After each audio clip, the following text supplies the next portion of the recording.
He had his boarding pass, assigned seat, and a quiet excitement for the journey ahead. But the moment he sat down, eyes turned. Then a voice, sharp, condescending. "Sir, you can't sit there." Confusion turned to humiliation as the flight attendant's tone grew harsher. Passengers watched, some whispering, others averting their eyes. But no one expected what happened next. Within minutes, the situation spiraled, and by the time the dust settled, she was escorted off the plane. What led to this shocking turn of events? Stay tuned, because this story exposes more than just a seat assignment. Darius Williams was no stranger to business travel. As a regional manager for a tech firm, I found airports and flights to be part of the routine. Today was no different. He arrived early, checked in, and made his way to his assigned seat in first class. He wasn't thinking about much, just looking forward to a smooth flight and catching up on work. But the moment he settled into his seat, he noticed the subtle stares and shifting eyes of a few nearby passengers. He ignored it. Then came the sharp click of heels and a voice laced with authority. "Sir, I believe you're in the wrong seat." The words weren't a question, they were an accusation. Darius reached for his boarding pass, but something told him this wasn't just a mistake, it was something far worse. Darius furrowed his brow, holding up his boarding pass. Seat 3A, first class, confirmed. He had booked the ticket weeks ago and double-checked it at the gate. There was no mistake, but the flight attendant's expression didn't soften. If anything, it hardened. "Sir, this section is reserved. I'll need to see your ticket." Her voice was clipped, eyes scanning him like he didn't belong. The surrounding passengers shifted uncomfortably, some pretending to scroll through their phones, others glancing at him curiously. Or was it judgment? Darius handed over his ticket, keeping his voice calm. "It's right here. Seat 3A. She barely glanced at it before shaking her head. "This is first class, sir." The unspoken message hit him like a slap. "You don't belong here." Heat crept up his neck, but he kept his composure. "I know," he said evenly. "That's why I paid for this seat." Still, she didn't move. Instead, she turned to a white passenger in the row ahead. "Is this man bothering you?" The air inside the cabin turned thick. A few gasps rippled through the rows. The man, caught off guard, blinked in confusion. Uh, no?" Darius' pulse pounded. He could feel the weight of every gaze, the silent judgment, the people waiting to see how he'd react. He wasn't causing trouble. He wasn't raising his voice. And yet, he was being treated like a threat. "I need you to move, sir," the flight attendant said again, louder this time.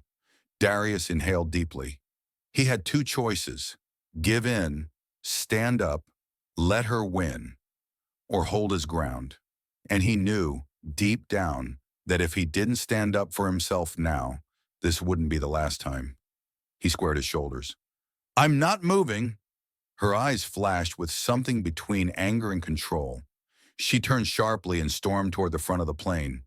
A moment later, a voice crackled over the intercom. "Security, we need assistance in first class." The murmurs turned into hushed whispers. Darius tightened his grip on the armrest. This wasn't just about a seat anymore.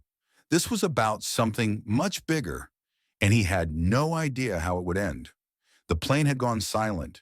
Every passenger, every flight attendant, even the pilots up front, waiting.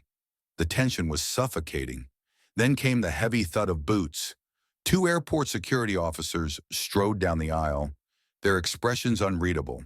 Darius felt his stomach twist. He had seen this before, how quickly a situation could turn against someone like him. "Stay calm.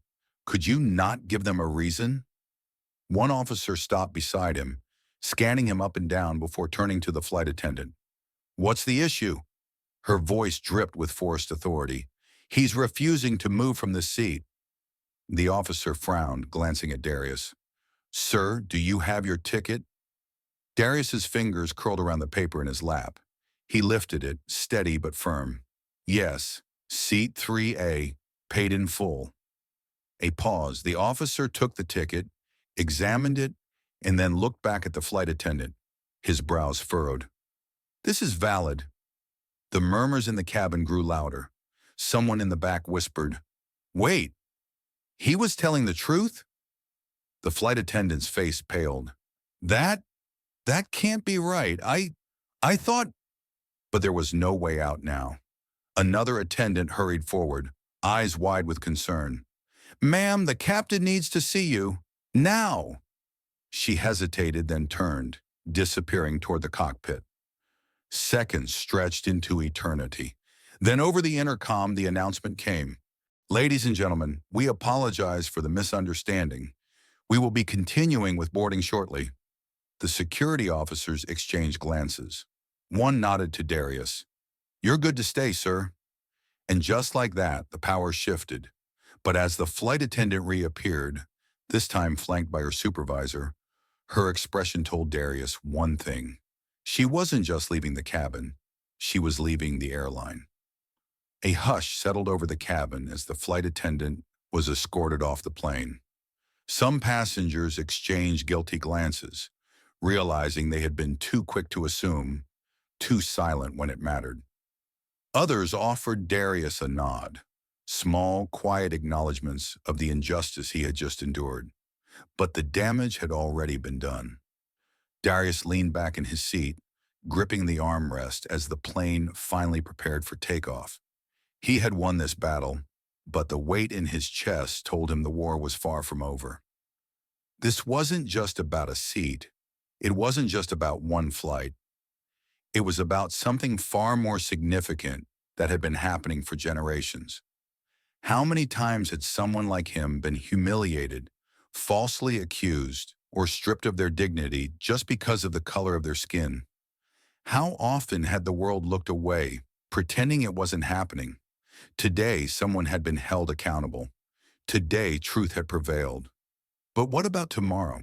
Because for every moment like this, where justice is served, there are countless others where it isn't, where the outcome is far worse. As Darius stared out the window at the endless sky, he couldn't help but wonder, how many more times before the world truly changes? Before people stop assuming, stop profiling, stop dehumanizing.